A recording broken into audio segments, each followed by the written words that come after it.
कैसे हैं आप? तो आज का हमारा स्टोरी है घमंडी हाथी। हाथी को अपने शक्ति पर काफी ज्यादा घमंड हो गया। हाथी कई कई पेड़ों को उखाड़ कर फेंक देता था, जंगली जानवरों को परेशान कर रहा था।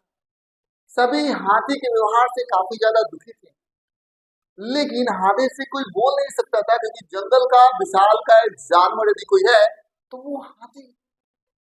एक दिन की बात है, चींटी बेचारी अपने लिए भोजन की व्यवस्था कर, सारी चींटियां काम पर लगी क्योंकि चींटियों को बरसात में भोजन चाहिए और बरसात में भोजन मिलता नहीं है, इसीलिए वो गर्मी के दिनों में मेहनत करती है। भले ही गर्मी के दिनों में काफी ज्यादा गर्मी पड़ती है, लेकिन चींटियां इस बात को जानती है कि कुछ ही समय बाद बरसात, इसीलिए वो अपना भोजन इकट्ठा पहले से करके रखती है। जैसे मुझे मालूम है कि कुछ समय बाद रात होने वाला है, तो मैंने बल्ब जो है बल्ब बना के रखा है कि नहीं रखा है? बल्ब है, ठीक है, पता है तभी ना जी, जीवन है, ऐसा नहीं कभी दिन है, हमेशा दिन ही रहने वाला है, अरे रात भी हो सकता है। इसीलिए हमें इस बारे में सोच लेना चाहिए। ऐसा नहीं कि हम काम करें तो हमेशा हम काम करते ही रहें, कभी कभी ऐसा होगा कि हमें काम भी नहीं मिले। कल ही की बात थी, काफी बारिश पड़ी, परसों भी काफी बारिश पड़ी। जो मजदूर मेरे सामने वाले बिल्डिंग में काम किया करते थे उनको काम नहीं मिला। यदि उन लोगों ने पैसे का बंदोबस्त नहीं करके रखा होता तो भाई खाने के तो लाले पड़ जाते। इसलिए हमें हैंड टू माउथ नहीं रहना चाहिए, कभी भी हैंड टू माउथ हमें नहीं रहना चाहिए। हमें कुछ बचा के जरूर रखना चाहिए कि यदि एक आध 2 महीने भी हमको काम नहीं मिलेगा तब भी हम बड़ी आराम से खा पाए, जी पाए। आज हम कहीं काम करें, कोई जरूरी नहीं है कि आगे दिन हमें वहां पर काम मिले, हो सकता है वहां पर हमें काम ना। तो यहाँ पर चींटी अपना बंदोबस्त कर रही। चींटी को हाथी से कोई दुश्मनी नहीं था, लेकिन हाथी ने क्या किया कि चींटी को लगी कुचल, लगी मारने, लगी उनके काम खराब कर।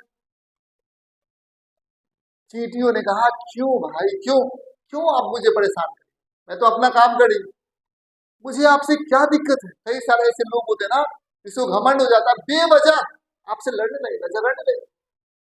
गलत लोग होते, बुरे लोग होते, अहंकारी लोग होते। अरे काम बन के समझ में नहीं आता, आप अपने रास्ते चल रहे हैं और वो बेवजह हमसे लड़ जाए, बेवजह बिना मतलब के हमसे कोई बात के बाद बिना बात के बाद लड़ने लगे।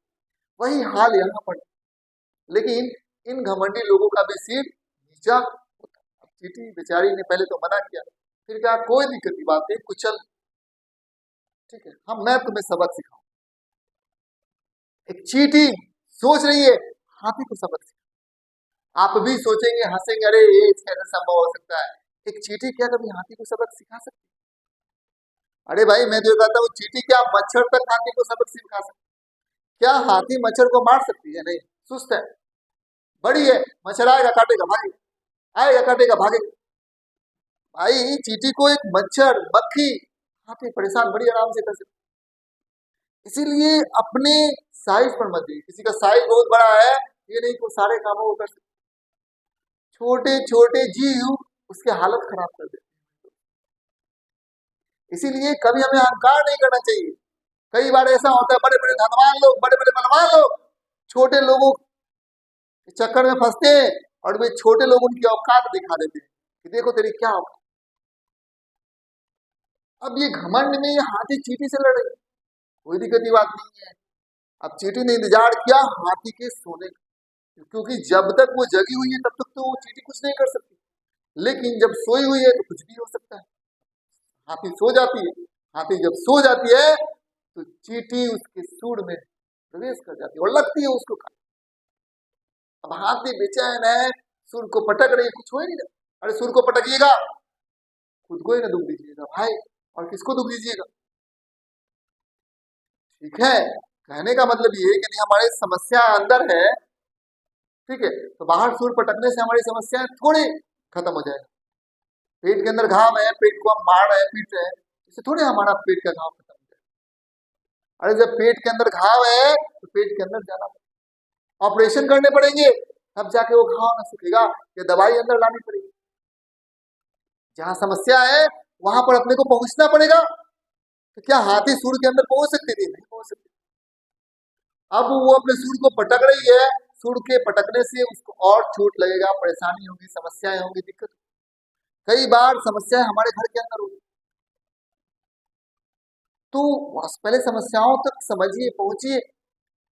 बड़ी आराम से हाथी समस्याओं से पार पा सकती। कैसे? हाथी क्या करती?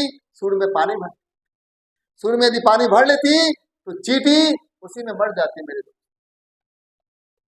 ठीक है, लोगों को लगता है कि भाई समस्याओं का समाधान ही नहीं हो सकता, बड़ी आराम से हो सकता। यदि सूर के अंदर हाथी पानी भर लेती तो चींटी तो उसी में तरफ के मर जाती। हाथी की समस्या बड़ी आराम से समाधान हो जाती। केवल सूर पटकने से उसकी समस्याएं तो समाधान नहीं हो सकती। इसीलिए मैं ये कहना चाहता हूं कि जीवन में हर एक समस्याओं का समाधान है, बशर्ते कि हमें सावधानी पूर्वक उसे सोचने की जरूरत, समझने की जरूरत। तो समस्याएं हाथी के पास में, उसका समाधान भी तो बड़ी आराम से अपनी समस्याओं का समाधान कर सकते। अब यहाँ पर जो हम लोग देखते हैं वो ये देखते थे, लेकिन हाथी को इतनी समझ नहीं थी, वो तो बेचैन हो गई, सोई हुई थी। सोने में बात गुस्सा आ जाता, वो लगी पटकने, और चींटी ने उसको क्या कर दिया? नीचे।